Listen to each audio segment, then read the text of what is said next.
કાનાને માખણ ભાવે રે કાનાને.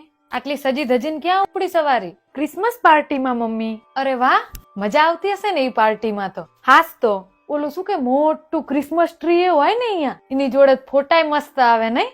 હા, તું જા, એનો મને કઈ વાંધો નથી. મારા સવાલના જવાબ આપતી જા.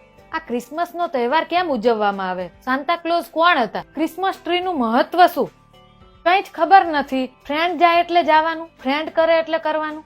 ફ્રેન્ડ તો કાલ હવાર કુવામાં પડશે એટલે તુંય પડીશ નહીં ને? તો પછી જો બેટા, હું કોઈ જ્ઞાતિ, સંપ્રદાય, દેશ કે ધર્મની વિરુદ્ધ નથી. તમારી પેઢીને શું થઈ ગયું ને એ જ ખબર નથી પડતી. થોડો તો વિચાર કરો. આપણા ઘરમાં તુલસીનો ક્યારો હે, એની ક્યારેય પૂજા કરી હે?